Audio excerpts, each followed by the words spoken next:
I'm Priyanka Shahra, the founder of Swapaholic. Welcome to my Masterclass. Building a business or a side gig is essentially about people. You're selling things to people, your customers, with the help of other people, suppliers, partners, and employees. And in today's competitive world, the chances are that you're selling a product or service that already exists. So what sets you apart and attracts customers, suppliers, partners, volunteers, and employees to your business? To me, the answer to this question is an intangible something that's called a social license to operate. This is very different from a license to operate, which refers to setting up a legal entity or having certain policies in place. But a social license to operate refers to the buy-in from the community that you serve. A social license to operate is one that has very little to do with legalities or even your offering. It refers to an invisible, positive feeling that is generated amongst your stakeholders.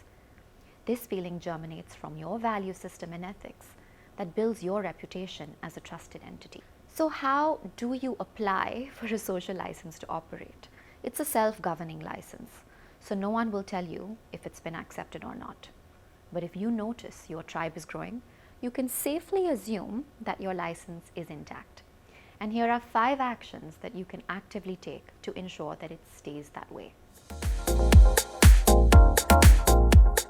First, sell something you believe in. It's easy to get into selling something because it seems to be lucrative. But when you really believe in your product or service, it shows across everything you do. Passion has a contagious quality that makes everyone around you feel similarly. So suppliers and partners will be excited to work with you just by virtue of you having a passionate conversation with them, which may have nothing to do with monetary gains. Similarly, your customers will share your brand story with pride when they see the conviction you have in what you're selling. Now, I'm not saying money isn't important, which brings me to my second action. Care about the triple bottom line.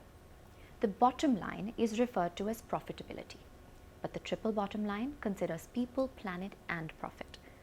Profitability is the financial fuel that empowers your business and cannot be neglected, but never at the cost of people and our planet.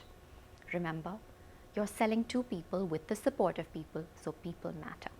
And so does our planet.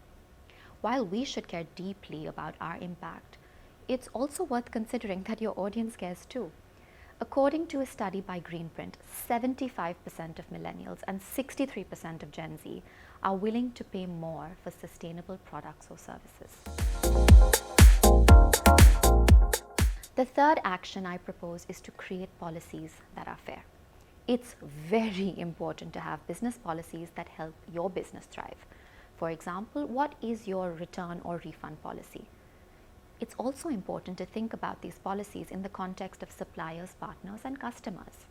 For example, you're running an event and a registered customer contracts a virus.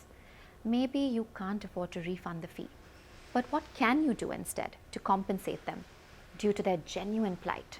Can you offset that amount against another service that you offer or come up with another solution that's mutually beneficial? The idea is for you to create policies that serve your business as well as its stakeholders. The fourth action is to be authentic inside out.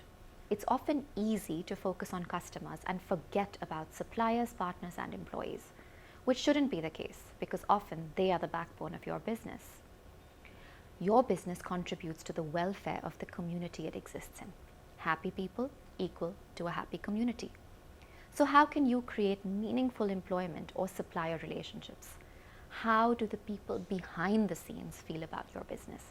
Do they know just how valuable they are to you? Small acts of gratitude go a long way, such as baking a batch of thank you brownies or hosting a partner and employee appreciation party. My fifth and final action is a reminder to truly care about your customers. Naturally, the buy-in from customers is important for our business. Customers not only pay you money, but they also tell their friends and family to support your business. It's important to be genuinely kind and considerate of their needs while having boundaries. Businesses usually have 3 types of customers: delighted and engaged, ambivalent or apathetic, or unhappy. All three types of customers should be treated with equal love and respect. Delighted and engaged customers should never be taken for granted. A thoughtful gesture, warm greeting, or surprise gift is all it takes to stay connected. When it comes to ambivalent or apathetic customers, consistency is key. Even if they don't feel particular enthusiasm about your offering, always be your passionate self. There are numerous times we've converted a customer in this category into being delighted just by simple, genuine actions born from passion and kindness. Now, the unhappy customers can be tricky to deal with. It's easy to react when you feel a customer has been unfair to your business, but just like you would explain your stance to a friend or a family member, go out of your way to do the same with this set of customers. What helps us with unhappy customers is having templates, so you don't say or do something with regret, but you handle the situation with pragmatism and professionalism. Well, there you have it. 5 simple acts that can help you gain and retain a social license to operate.